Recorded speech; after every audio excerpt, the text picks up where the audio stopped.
Folks, going all the way back to the Super Meter in Super Street Fighter 2 Turbo, pretty much every fighting game that comes out these days is going to have a new mechanic or a new system in place to set it apart from other games and add some interest for the players. And some of them, like the Super Meter, are going to stick around forever. They're going to become a new mainstay of the genre, but some of them end up being one and done. They add it to the game and they go, okay, this was a mistake. Never again. So what I'm doing for you today, I'm going to be going through a list of 5 fighting game mechanics that were only in one game because they were a little bit too strong and the developers didn't want to risk it. So I'm not necessarily saying that these are bad mechanics. In fact, some of them are really, really cool and fun mechanics. But I could kind of understand why they were reworked or done away with in future games, just because the power of these mechanics really were a little bit dangerous, a little bit overtuned. So I think this was a pretty fun list to put together, and I hope you guys enjoy. If you do, hit the like button. It would really help me out. And with that, let's hop into the list, starting at number 5. Okay, so first up, we're going to be taking a look at Street Fighter Alpha 3 and this game's new super system that they introduced, which is called v-ism. So this game does have the more traditional supers that you might expect from Street Fighter. When you pick your character, you pick an ism.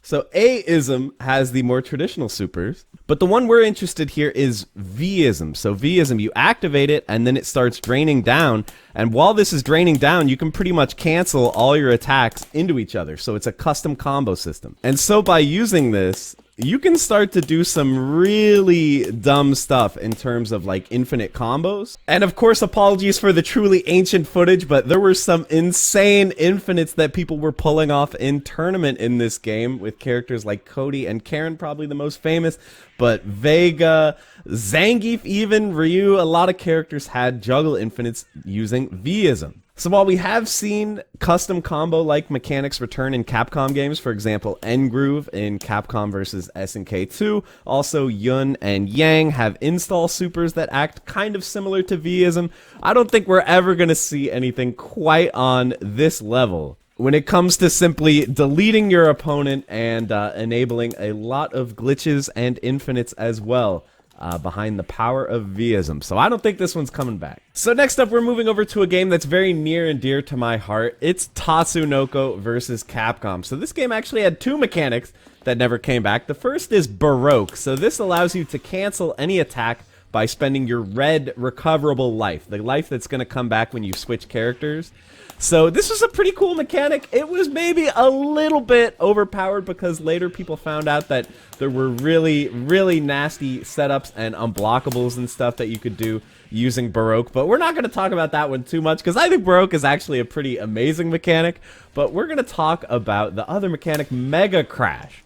So Mega Crash is this game's version of a burst, and this is actually the only time that a Capcom versus game has had a burst that lets you just straight up get out of combos. So Mega Crash is a little bit problematic in a few ways. So the first is that Mega Crash uses 2 meters to execute. And the thing about this is, you know, most other games that have a burst like Guilty Gear and BlazBlue, it's like a separate thing that comes back and it's separate from your super meter, because the issue is when you're beating up on the opponent, when you're getting hits, you're building up meter. So usually whoever is in the lead is going to have more opportunities to burst than the opponent, meaning it's really, really hard to make comebacks because you just get beat up by the opponent, and then the second you get a hit on them, they're going to have so much meter to work with because they've been winning, so they'll just burst out of all your combos. So it's a very snowbally mechanic. Usually whoever's in the lead is going to have a larger reserve of meter to burst with, so that's a little bit unfun. And then the other problem here with Mega Crash is that you can actually combo off it. So it's a major feel bad when you're comboing the opponent and they just burst you into the corner and they get a combo off it. And a lot of times these post-burst combos, you can see I'm starting with 5 meters here.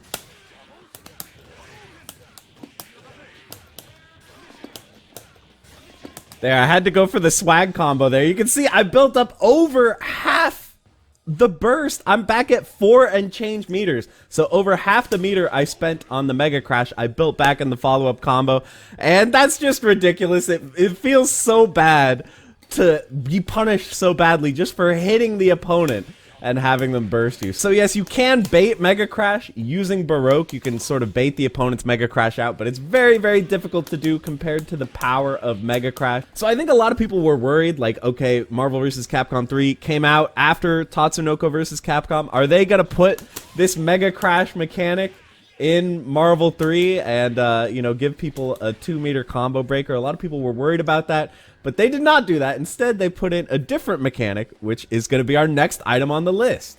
So I think in Marvel 3, the mechanic everyone expects me to talk about is definitely X Factor, right? X Factor is crazy, massively increases your speed and your damage. It enables the most upsetting, impossible comebacks with X Factor level 3.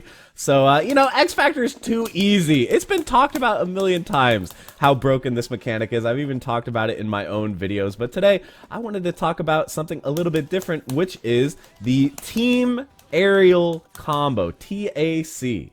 So TAC, the premise is you do an air combo, and then you press a direction plus the special buttons. So you can do down, side, or up. And each direction does a slightly different effect. So you can see I did side, and that takes away a meter from your opponent.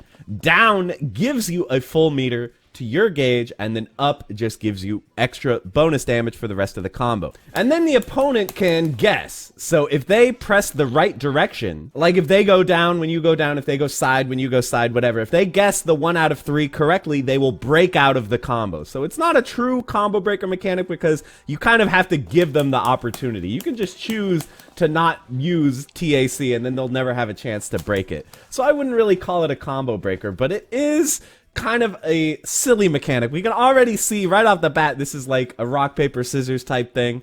Like you're just guessing 1 out of 3 ways. It's a slightly informed guess because you know what special effect your opponent is going to want to go for, whether it's the meter or whatever. But essentially you're guessing, and if you guess wrong, you're probably going to lose a character. It can basically decide the entire match, this 1 out of 3 guess. So if your opponent guesses wrong on this rock, paper, scissors guessing game here, you know, you're going to get a bunch of meter or take away their meter or whatever. You're going to get a huge combo. And the really messed up thing about this is TAC also enables infinites. So here's a clip of Ryan LV versus Chris G Evo Grand Finals. You can see Ryan LV lands the team aerial combo, and now Chun-Li's just going to get an infinite here. And, you know, mercifully, Ryan LV is actually going to kill the character here, but there are some matches where these infinites are so heavily damage scaled that they can literally just run out the timer. They can just do the combo till the timer runs out and they win via life lead. So, yeah, TAC, it created a lot of problems. It is hype when a big TAC guess can determine the outcome of a match, but it is also very, very frustrating to feel like you lost to a rock, paper, scissors type mechanic. And by the way, let me point something out here as well. There's also tech to beat the opponent trying to break the TAC. So that's what that was right there. So he still got the hit. Even though Chris G was guessing to try to get out of it, he did the double TAC tech to break that. So yeah, really ridiculous mechanic. I'm glad it's gone. I do not like TAC at all. As broken as X Factor is, TAC upsets me more because I just hate that. I hate that guessing factor. That's what I really don't like. All right, next up, we are taking a look at Guilty Gear Xrd. So obviously, the Guilty Gear series, if you don't know, it has this mechanic called Roman Cancel, which lets you cancel any attack. So you can see we can just cancel the recovery, and it just takes 50 meter. So for 50 meter, you can cancel any attack, which allows you to extend your combos, your block strings, whatever. But in Guilty Gear Xrd, they introduced a new type of Roman canceling called Yellow Roman Cancel. So Yellow Roman Cancel is anytime you do a Roman Cancel, I'll just call it an RC. Anytime you do an RC while the opponent is not being hit or blocking, generally you're going to get a Yellow Roman Cancel. And you can see this only costs 25 meter. 25 meters, so half as much, and this really, really matters. So you can do a lot of tricks with this. Probably the most common one is doing a projectile and Roman canceling it, Yellow Roman canceling it, that is. So that way you can just follow behind. So many characters will use this as like their default neutral strategy. Or if you get a knockdown, you can set this up on the opponent's wake up and get some really good mix up going because you're going to get so much extra frame advantage because of the fact that you've canceled the recovery of the move using yellow Roman cancel. But there's a lot of other tricks that you can do with this as well. An interesting aspect of yellow Roman cancel is that you'll maintain your aerial momentum during the yellow Roman cancel. So a lot of characters can actually use this yellow Roman cancel to fling themselves at the opponent, become a living projectile. You can also mix up like this, you know, go low, end up right in front of the opponent and go low, so they're gonna have to guess high-low. And this can be especially potent with grapplers. You know, Potemkin, he wants to get in to grab you, but it can be a little bit hard. He has no ground dash, he has no air dash, it can be hard to get close. But he can use this trick to give himself air momentum to fly forwards through the air and command grab you. This can also work really well with his hammer fall, you know, where he's gonna sort of slide forward and punch you. He can do this, yellow Roman cancel to end the recovery and go for a command grab, only for 25 meter. So, you know, I kind of debated whether YRC really belongs on this list, because I feel like the mechanic, it's somewhat well liked by Xrd players, but I think at the end of the day, we can all agree that they're probably not going to be bringing back anything this powerful for only 25 meter. Every Roman cancel in Guilty Gear Strive costs 50 meter, and I think that's probably the way it's going to stay. For only 25, it's just a bit too powerful. This really, really controls the neutral of Guilty Gear Xrd, even if it is a really fun and satisfying mechanic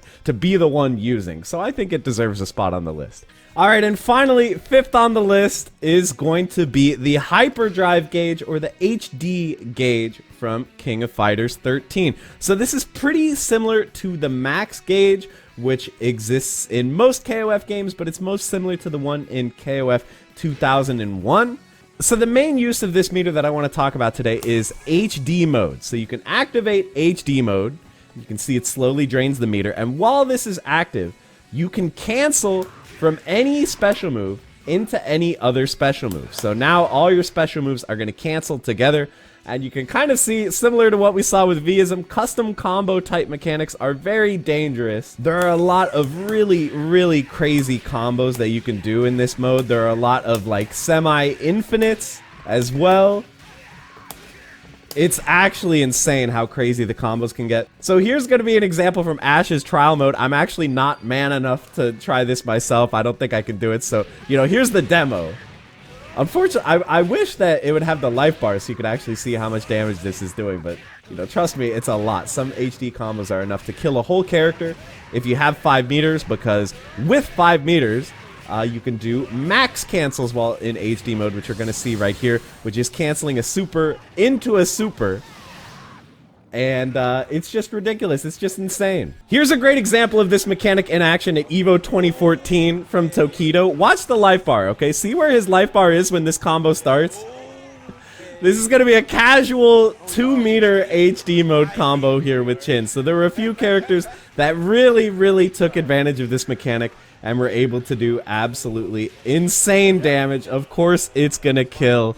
And he's even going to end the round with a little bit of meter to spare. So of course we still have max mode in KOF 14 and 15, but it definitely does not work at all the same way as HD mode in 13. We don't really have that custom combo element to it anymore. Instead, it's just a way to do extra damage and to save meter on using a bunch of supers in one combo. So max mode, it's a lot toned down. There aren't those same really insanely long loop combos anymore, which, you know, on the one hand, I think it's probably better to make the game more accessible if we don't have to learn these insane loops that can do nearly 100%. But also, it was kind of nice, you know, to see them in tournament. It was definitely hype for me, so I'm a little bit sad that it's not back, but I have a feeling we're not going to be seeing the custom combo style max mode or HD mode anytime soon in KOF. But what do you guys think? I really appreciate you guys for watching the whole video, and I want you to let me know down in the comments if there are any of these mechanics that you think deserve to come back. I have a feeling maybe yellow Roman cancel will be the most preferred, but voice your opinion down in the comments. And if there's any other mechanics that haven't returned that you would like to see return, I'd really like to hear about those as well. So once again, I really appreciate you guys for watching, and I will see you in the next one. Bye, everybody.